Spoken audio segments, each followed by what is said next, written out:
Hello, and welcome back to the Going Off Track podcast. I'm Kathryn, that's Emily, and we finally got a good race. We did. I'm so excited. It was worth the wait. Seriously. It was amazing. Yeah, that was not only was it an exciting race just in general, and then the Isack Hadjar of it all, but after a very quiet summer break, after like 3 straight very meh races, we finally got a race that like not only had excitement, but was also just good.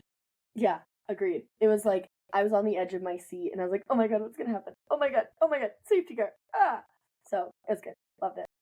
Yeah. And I think we should just start with like the best part of it all. I am wearing my Isack Hadjar t-shirt because Isack Hadjar got his first podium in his first season as an F1 driver. He did. I'm so excited. We love Isack on the podcast. And he did a really good job. I'm so excited for him.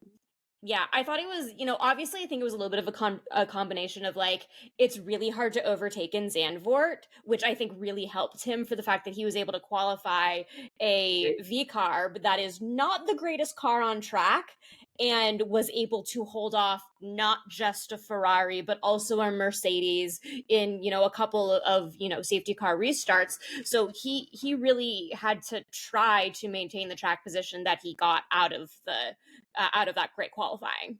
Right, 100%. Because like it is hard to overtake in Zandvoort, but it's not impossible. Obviously, we saw that. So he still had to do something and drive the car well. So it's not just, oh, he qualified well. Like, qualified well, yes, but he also drove really well at the same time. Yeah, this was the V-carb team as an institution. It was their first podium since 2021 in Baku, back when it was AlphaTauri. It was a Pierre Gasly podium. And this is the 6th podium of all time from when Toro Rosso bought Minardi, which we have a whole episode on our F1 team genealogy, which is linked above, where you can learn all about where the team came from and how it started and how it got to where we are now. But the first podium under the current team name and the 6th in this current stretch. So that's really exciting considering this is the B team for a reason for Red Bull. Like we want them to do well, but they're not expected to get podiums as much as other teams are. No, and I love all of the jokes. It's like, oh my gosh, Isack, stop doing well or you're going to be demoted to Red Bull. And right. It's like, yeah, kind of maybe. But no, he's doing really well. He's having a really good season, even though he is on, the Red Bull's B team or feeder team. He got on the podium before Yuki did. He did. That's kind of wild. He's also in that one race I read somewhere in yesterday's race. He scored more points than the second Red Bull seat has scored all season, which is like significant, but also bad. Yep. I'm just really excited. He broke the trophy, poor guy. Yeah. But he looked like he was having a ball, and it's just exciting to see, these rookies doing well.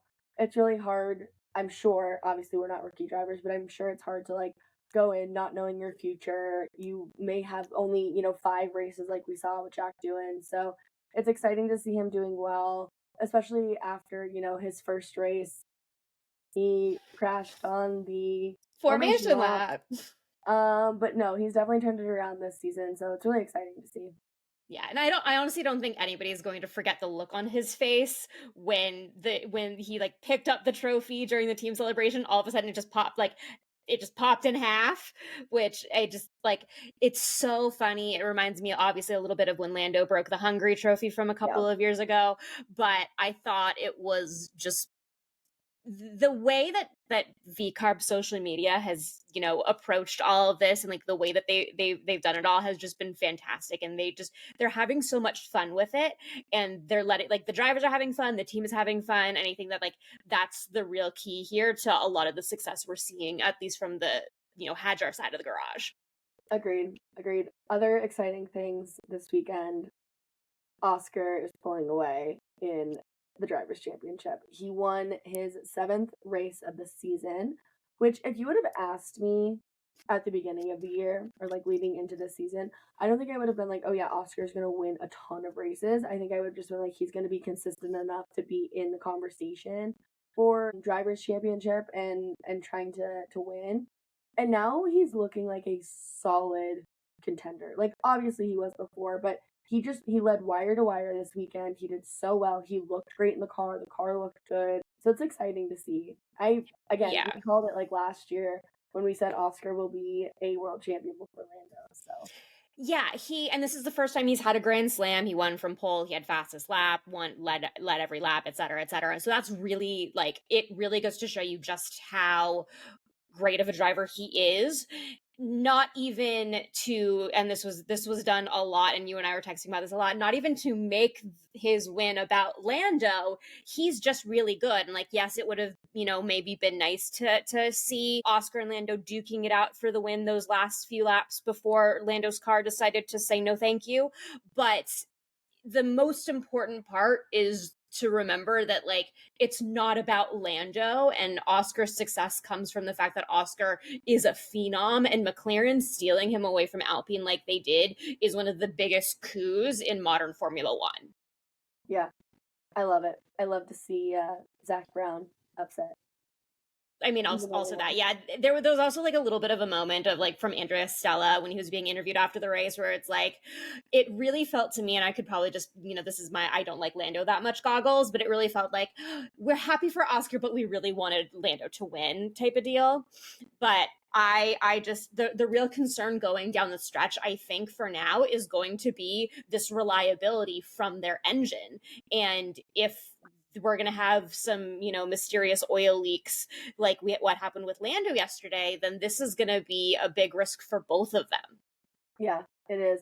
And yeah, who knows if it was a freak thing or if there's something going on, but if it's affecting one car, it's most likely affecting the other as well. So hopefully they can get it figured out now that we're in the last half of the season after the summer break. But I don't know. I'm hoping it was a one and done fluke and there's no issues. Yeah, we can only hope, especially for Lando's case. He's 34 points up in the championship right now. That is not something that Lando can't overcome, but it's still a pretty big gap, especially with 9 races to go. So it will be there. It remains to be seen how that's going to go. Obviously, reliability could play into it, especially when they're going to have to start going into their allocations of engine parts, and all of those things, and engine penalties are going to come up for every car and every driver on the grid as we come down to this home stretch. So that will be something to really keep an eye on as we go through the end of the season. Yep. Yeah, we'll see. And then I just love how casually, sneakily, Max just ends up P2. Obsessed. So great. He drove really, really well, I think.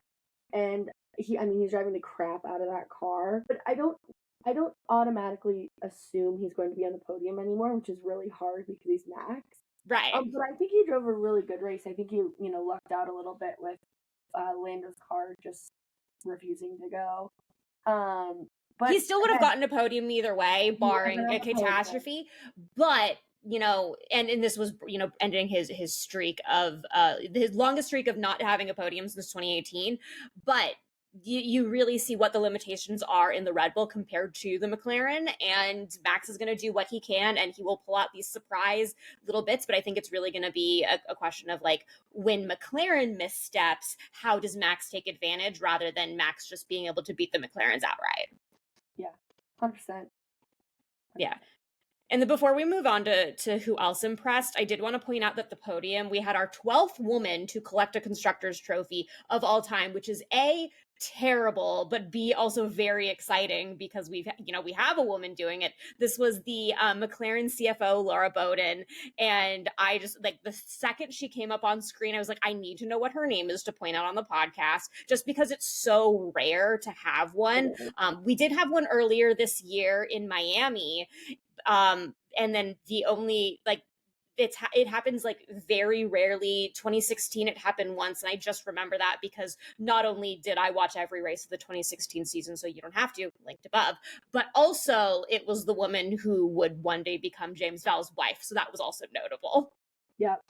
Oh, I love that it was a James Vowles weekend, but I feel like we didn't get him as much as we should have. I feel like we there really wasn't a lot of him, which was so unfortunate because we just loves James Vowles weekends. But I think also it was because they initially did not perform very well. The qualifying was not great. Obviously, what happened to Carlos was very disappointing. Oh my God. But they finally were like, oh yeah, we have James Vowles because Alex Albon is running in P5 right now. We should probably talk to him. Yeah, no, I don't know how he ended up where he did, and honestly, if Isack wasn't on the podium, I think Albon would have been driver of the day. He literally worked his way all the way up through the field to get P5. Unfortunately, Carlos struggled with some penalties and some damage, which is grinding my gears, but that's okay. But I still think it was a big weekend for Williams, getting up there into P5. Solid showing from Albon. Yeah, Albon, he was interviewed right after the race, and I watched it, and they asked, like, how did you manage to make up so many places after the first lap? Because he made up like 5 places. He's like, it felt just like the seas parted for me, and I was just able to cut through the field, which not very many drivers are going to be skilled enough to be able to do that, especially in the trafficy parts of the track. Like when Max Verstappen doesn't qualify well, he doesn't necessarily cut through the field immediately on the opening lap like other drivers do. And that is something that Alex Albon is really skilled in. Yep, no, it is. And then another big weekend from Haas, actually, which was surprising. Big time. But yeah, they both got in the points. So Ollie started from the pit lane. He ended up P6, which is wild. I don't know how he ended up there. At one point, I was like, oh my gosh, he's in P10. We're going to get our P10 pick. At the time, we were also perfect, I would like to point out. Yes, so, like, we were. Better at this. But yeah, then, you know, he just had to do better, and we lost our P10 pick, which is fine. And SD Bestie actually ended up in P10. So we didn't pick the right Haas, but Haas got double points, which is huge, especially in that range of teams in the constructors. Like every point counts a ton. It's like millions of dollars. So yeah, they had the strategy that like very rarely works, but when it does, it works so well, which is we're gonna not pit and we're gonna pray for a safety car. And they didn't pit, and they got the safety car that they were waiting for and managed to maintain their positions from starting from the absolute back of the bus. They don't have pace, but they were able to really use like what is honestly considered like one of the more banana pants strategies, and it really paid off for them. And it's always exciting when we see these midfield teams get points. And to run down to talk about the midfield real quick, with all of the points, VCARB has now moved up to P7 thanks to Hadjar. They're 11 points ahead of Stake and 2 points behind Aston Martin in P6. So there's going to be a lot of movement between Haas, VCARB, Stake, Aston Martin, especially as Aston Martin kind of tumbles down the field, other than the points that they're getting out of Lance Stroll, which we always forget about because it's Lance Stroll. No. But the other really interesting thing is with Ferrari's double DNF, which we'll talk a little bit more about that in general in a second, but that's opened the door for both Red Bull and Mercedes to sniff at P2 in the championship. Yeah, it's going to be exciting down the stretch. I don't know what's going to happen. I'm excited though. Yeah, and this battle kit for P2 could be really, really intriguing as we go on. Like McLaren is like, it's not when it's not if, it's when they get enough points. Like, I know they're not a lock, but they are a lock. Yeah, I think it's like I think Baku, they might be able to clinch it in Baku, but Ferrari's got 260 points, Mercedes is 12 points behind them, and Red Bull is 34 points back of Mercedes. So that's a lot of points, especially if Ferrari is going to Ferrari themselves as they have, which like oh, you mean like a double DNF and a sad man photo shoot? Is that what you're talking about? Yeah. I mean, Lewis got unlucky because slick tires on wet paint on track is never going to go well. So that's not helpful for Lewis. Of course, then his weekend went from bad to worse because he got a penalty that he has to serve in Monza, where he he's already lost 5 places. And then poor Charles, was stuck on a sand dune for the last however many laps of that race after tangling with Kimi Antonelli. Oh God, yeah, Kimi struggled this weekend a lot. I feel like he's been struggling quite a bit, actually. Yeah, I did a little bit of mathing, and the first 7 races he had 5 points finishes, including the P4 to start the year, 1 P11, so just out of the points, and 1 retirement in 7 races. The following 8, including Zandvoort, only 2 point finishes. 1 was a podium, so I'll give him that. 3 retirements, and his highest finish in those other races was only P16. So that's not great for, I don't want to call him the presumptive rookie of the year, because obviously it's going to be between him and Isack Hadjar, but there's been a question of, is Kimi trying to go a little too aggressive in order to maintain his position? And obviously it's backfiring because he's already, hit Max. He's hit Charles. Who's next? Yeah, I mean, I think it was like flash in the pan coming out hot, and now he's like, trying to stay on that trajectory, but maybe doesn't quite have the experience to do that yet. And so he's trying anything he can, which is being a little bit more aggressive, not always paying off in his favor. So, yeah, I mean, I honestly, I don't know how I'm saying this, but I wouldn't necessarily count out Gabby Bortoleto for Rookie of the Year. Yeah, he has shown, I mean, both stake drivers have clearly shown improvements throughout the year, and the car has been much better than it was initially and was all of last year. And he's driving very clean. He's driving very well. Obviously, he knows when to not hit his driver management leader when Fernando's trying to cut through the field. So Bortoleto has really shown a lot of maturity as a young driver as the season has gone on, and I think we're only going to see more of that down the stretch. So it will be probably a big question of who's going to be the Rookie of the Year of sorts. Yeah, it's not going to be Jack Doohan. That's it unfortunately will not be Jack Doohan, nor will it be Franco Colapinto, which also Jack and Franco are the only two drivers who have not scored points yet this year. And when I was looking at the driver standings, obviously Hadjar moved up. I think he's P10 right now, but I did see that Yuki Tsunoda is the driver with the current least amount of points. He's currently 19th of 21 with 12 points. And that's just like, that's like, of all drivers and of all cars, that's not where you expect to see A, Yuki, and B, a Red Bull. Yeah. All right. Well, let's get into our predictions from the Dutch Grand Prix. We actually had a successful weekend, although Kathryn and I picked the same exact things, so nothing changes in our own personal standings. But pole was Oscar, which we both picked. We got a point there. Podium, which was really frustrating, and we had it. We did.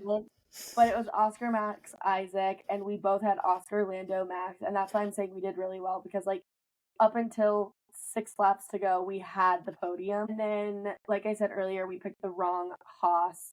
So we picked Ollie Bearman and it ended up being Esti Besti. But I'm still happy with our results this weekend. I think we're doing better.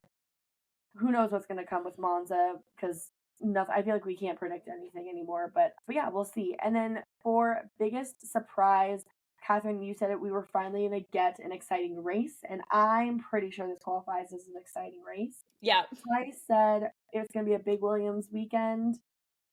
I think so. Maybe, 75% just because of all the issues that Carlos had. But he was big mad. I know, big mad. We're all big mad. Totally understand, Carlos. I kept yelling at the TV, but not like it does anything, but I support it. Makes you feel better. Also, happy birthday, Carlos, because I know it's yes, so. Yes. As we recorded, it's his birthday, so happy birthday, Carlos Sainz. And then who's gonna do a dumb? You said Lewis is gonna struggle. He did. I said Ferrari's gonna be bad. They were. I don't think we need to elaborate on how bad those were, but anyways. Yeah. Yikes. Overall, though, very exciting weekend, topped off by some really fun, exciting F1 Academy moments. So, Kathryn, as our resident F1 Academy guru and biggest fan, can you break down the races for us? Because I know there's multiple races on F1 or for the F1 Academy. So, can you kind of give us like the highlights, excitiness? I know that what's her name? Nina Gademan. Nina Gademan, thank you. Did really well, and this is like, she was the wild card last year in this race. Now she's actually racing, so big things coming from her. But yeah, just give us all of the details, Kathryn. Yeah, if you were a Dutch driver in F1 Academy, this was kind of your weekend, give or take a couple minor incidents. But yeah, Nina Gademan last year, she made this amazing debut in F1 Academy and just like blew everyone's minds with her performance, especially considering how much more experience all the other drivers had. So you and I were both like, she needs to be in the Academy next year. And she is. And she's had like a run of really bad luck to start the season. She was she was on the verge of winning the first race in, I believe it was China at the beginning of the year, and then her car failed, and then she got injured, so that set her back a little bit. So she's finally won a race. It was on her birthday. I'm not there wasn't a lot of details, but she was declared unfit to participate in free practice 2, which might have been part of like her injury, but she was reevaluated by the medical team and she was allowed to participate in qualifying. Ended up P8, which meant that she was going to start the reverse grid race in P1 and managed to drive away with it. Not exactly similarly to like how Abby Pulling did last year in the Alpine. They're both Alpine drivers, but not entirely too dissimilar. But that was really exciting to see her finally break through of that. Like, we know she's so good, she's going to get there. Today, or that was the Saturday race. That was the day that she got there, which was incredibly exciting. Just like P2, which is the American driver on the grid, Leah Block, who drives with Williams. She has not had the best of, I would say not have the best of performances throughout her season and a half career, but she managed to hold off Maya Vug on the final lap, which is incredibly difficult to do for her first career podium, and is the 8th different podium finisher in the F1 Academy season, which we love to see more different podium finishers, especially since last year it was basically the same. And then Maya Vug, who is kind of making the recovery charge after a really difficult Canada. She was P3. Awesome. Okay, and then for race 2, this is the normal race, non-reverse grid race. Right.